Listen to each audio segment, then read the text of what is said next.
Halo semua, perkenalkan nama saya Kristianto Sumangando dari kelas 12 2. Saat ini saya akan menjelaskan tentang tahapan dari transfer elektron. Oke, di tahap ini yaitu proses pembentukan NADH dan FADH menjadi ATP. Kenapa harus diubah menjadi ATP? Karena NADH dan FADH adalah energi yang tidak dapat digunakan oleh tubuh manusia, sehingga harus diproses menjadi ATP agar dapat memberikan manfaat bagi tubuh manusia. Nah, seperti yang kita ketahui, tahap ini terjadi di mitokondria. Mitokondria tersendiri terbagi menjadi 3 bagian, yaitu pertama membran luar, membran dalam, dan matriks. Nah, tahap transfer elektron ini terjadi pada membran dalam dari mitokondria. Nah, jika dilihat dari dekat, seperti inilah tampak dari membran dalam mitokondria, di mana terdiri dari fosfolipid bilayer, kompleks protein 1, ubiquinon, kompleks protein 3, sitochrom C, kompleks protein 4, ATP sintase, dan kompleks protein 2. Di mana dalam proses ini terjadi transfer elektron dari satu protein ke protein yang lain, dan oksigen yang berperan sebagai penerima elektron terakhir akan membentuk H2O.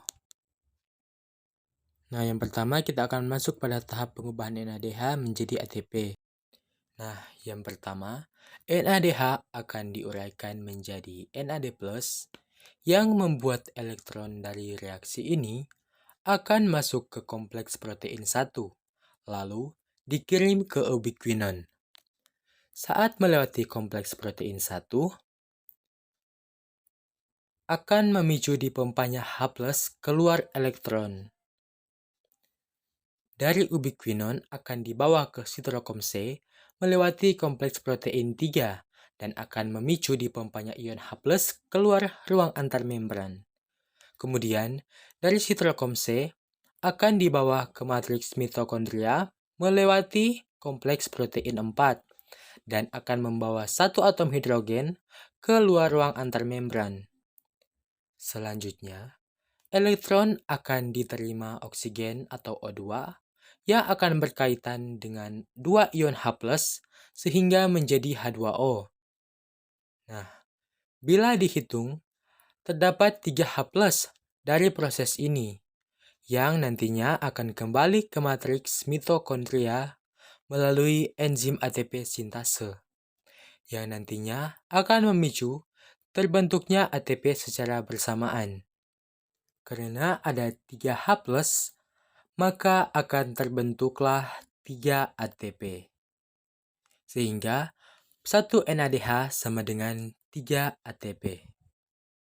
Selanjutnya, kita akan masuk pada pengubahan FADH2 menjadi ATP.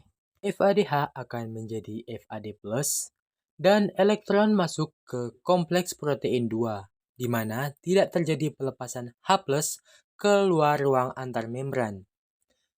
Selanjutnya, elektron akan dibawa ke ubiquinon yang akan dibawa melalui kompleks protein 3 ke sitochrom C, yang dimana saat melewati kompleks protein 3 akan memompa ion H+ keluar ruang antarmembran.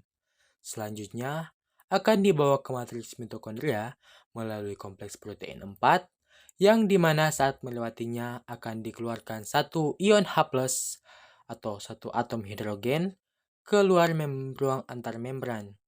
Kemudian akan diterima oleh oksigen atau O2 yang berkaitan dengan dua ion H+ membentuk H2O. Setiap atom hidrogen yang terbentuk akan masuk ke ATP sintase yang kemudian menjadi ATP. Jumlah ion yaitu 2 untuk setiap molekul Fa2, jadi hasilnya menghasilkan 2 ATP.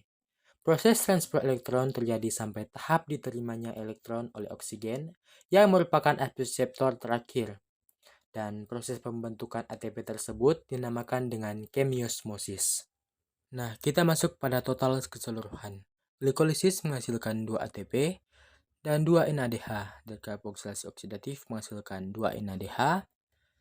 Dan siklus Krebs menghasilkan 6 NADH, 2 FADH2, dan 2 ATP.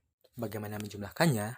NADH dikali dengan 3 dan FADH dikali dengan 2. Maka hasilnya akan menjadi 2 ATP akan tetap 2 ATP, 2 NADH akan menjadi 6 ATP, 2 NADH akan menjadi 6 ATP, dan 6 NADH akan menjadi 18 ATP, dan 2 FADH 2 kali akan menjadi 4 ATP, serta 2 ATP akan tetap menjadi 2 ATP. Total keseluruhan adalah 38 ATP. Namun ada yang mengatakan bahwa totalnya adalah 34. Hal ini dikarenakan 2 ATP digunakan untuk menembus matriks mitokondria. Karena seperti yang kita ketahui, glikolisis terjadi di sitosol, dan karena itu dibutuhkan 2 energi untuk menembus matriks mitokondria, sehingga totalnya adalah 38 kurang 2, yaitu menjadi 36 ATP. Sekian dari saya, terima kasih.